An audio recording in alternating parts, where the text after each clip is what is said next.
Ek sit die gesprek oor politieke leierskap voort en nou gaan ons fokus op die vooruitsigte vir enige betekenisvolle politieke verandering na afloop van volgende jaar se algemene verkiesing. My gaste is die skrywer en akademikus Jonny Steinberg, die politieke ontleder Ebrahim Fakir en die veteraan politieke joernalis Pieter du Toit.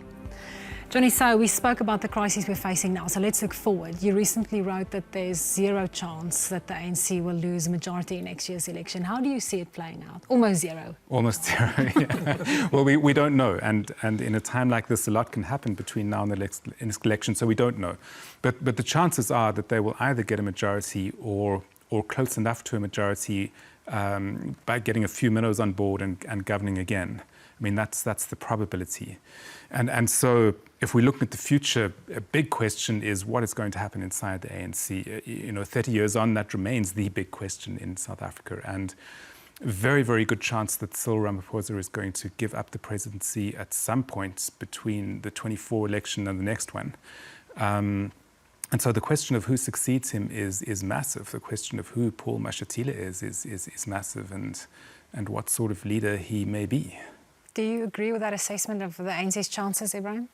Absolutely. If you break down the numbers, they sat in 2019 at 57%.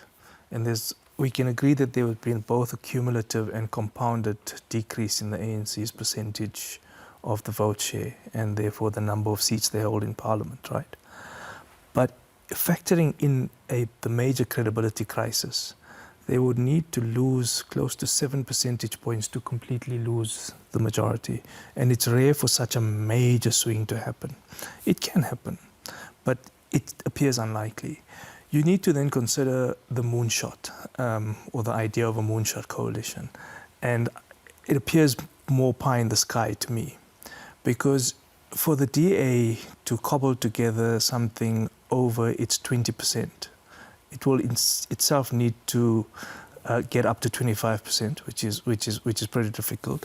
Then it has to solidly ensure and rely on the fact that other parties like the ACDP, the IFP, the Freedom Front Plus, and so on, literally double their support to make 50% plus one, which is a tall order. It's a difficult ask. So the most likely scenario, given that you have a new electoral system in 2024, is the scenario Johnny's just pointed out, that the ANC either gets close to a slim majority, or if it dips just below, cobbles together something with minnows or with small independents. And I mean, the independents and others start off on the back foot. But it's a really difficult situation to see them simply lose. But the reality now is, will they wake up from that?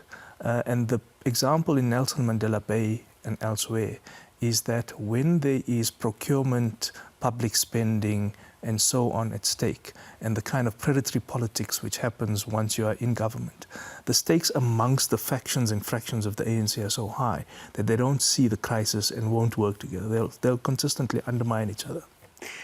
So, as ons kyk na die gevolge van wanbestuur deur die ANC, die groot olifant in die vertrek is beerdkrag. Vlak 5 en 6 daagliks is die nuwe normaal. Is dit nie, dink jy nie dit gaan die doodskoot moontlik vir die ANC by die stembus volgende jaar wees nie? En vlakke 7 en 8 wat ons in die winter verwag.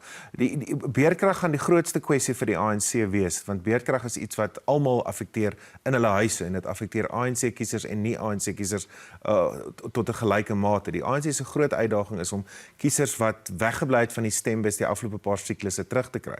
Want baie kiesers wat in die verlede vir die ANC gestem het weggebly eerder as om hulle stem vir 'n ander party te gee. So dit is die ANC en die oppositiepartye se uitdaging van daai tot 14 miljoen kiesers wat weggebly het te gaan kry om vir hulle te stem. Die sterkste of die grootste wapen wat die oppositie het is natuurlik beerdkrag, en beerdkrag gaan volgende jaar nog steeds met ons wees. Maar om aan te sluit by wat Jonny en Ebrahim sê, die ANC het 'n formidabele verkiesingsmasjien, en ons het dit al almal van naby af gesien vir baie verkiesingssiklus. Die laaste maand voor die verkiesing kry die ANC dit reg om wat ook al sy die verskillende binne die party is, die onbeholpenheid van 'n verkiesingsveld tog, dit alles skuif hy op sy, en hy kom bymekaar in daai laaste maand, en hy kry dit reg om 'n formidabele verkiesingsmasjien die veld in te stuur, en hy's onbeskaamd gebruik hy openbare staatshulpbronne in die vorm van welsynstoelae, kospakkies, dienslewering wat skielik gebeur by 'n plek soos in die Noordwes of in Soweto of elders om kiesers aan sy kant te kry. So dit is baie moontlik dat hy weer daardie siniese politiek gaan speel en hoe nader hy kom aan mag verloor kan ons waarskynlik aanneem dat hy identiteitspolitiek en raspolitiek en verdelende politiek toenemend gaan speel. So ek is geneig om saam te stem dat dit gaan 'n ongelooflike sterk poging van die oppositie verg om die ANC onder 50 te kry. Dit gaan 'n ongelooflike onbeholpe poging van die ANC verg om homself so te pootjie totdat hy onder 50 kom. Die feit van die saak is egter is dat swak dienslewering, staatsdienste wat in duie stort, infrastruktuur wat agteruit gaan, die veelvuldige nasionale krisisse waarmee ons sit, gaan hom baie seer maak. Maar dit is 'n baie groot val, 8 persentasiepunte van 57 na 49 toe. Jonny, prominent business leaders have recently warned that South Africa risks becoming a failed state. Some would say that criticism is too late. Do you agree? No, I don't think that we're a failed state yet. And I think that there is probably more resilience and hopefully more will in the ANC than we think. I mean, a great deal depends on Paul Mashatile's political skills. You know, if I'm just assuming that he's going to take over in the next 3-4 years.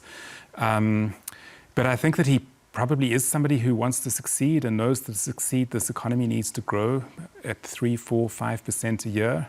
And it's a question of being a political manager that the ruling party and the government hasn't had for a long time. I don't think it's impossible. So, Ebrahim, big business is making its voice heard, but is there any grouping in South Africa you think that the ANC will listen to, that they're afraid of? Typically, they have been afraid of big business. The problem is that big business is often in collusion with the ANC and has been for quite some time. So if big business really wants to put its money where its mouth is, there are a couple of things that needs to happen. First is, where is the Solidarity Fund for jobs? So, you know, cut your excessive executive pay in many instances, cut your long-term and short-term incentives, and cross-subsidize entry-level jobs in the first instance. The second is that the kind of collusion and cartel-like behavior, whether it be regulatory, whether it be advocacy and lobbying around the kind of regulatory infrastructure and so on, big business is often colluded with the ANC. So sometimes it's a bit late for them to bring up the rear on criticism and listen to the voices in society which have been making these criticisms for a long time. And big business is starting to feel that this is becoming a failing state, perhaps not yet a failed state, but a failing state. But many South Africans have been living under these circumstances and conditions of a failing or failed state, even in some instances, for a significant period of time. And I think the ANC's construction of the largest welfare state, perhaps in sub-Saharan Africa, has held it in good stead until now.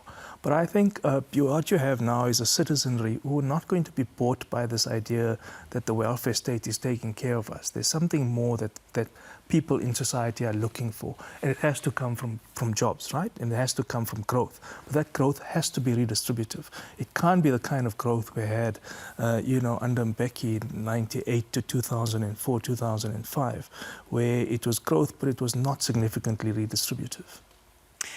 Ebrahim, Pieter, is ongelukkig al wat voor ons tyd het. Jonny will be talking after the break, so don't go anywhere.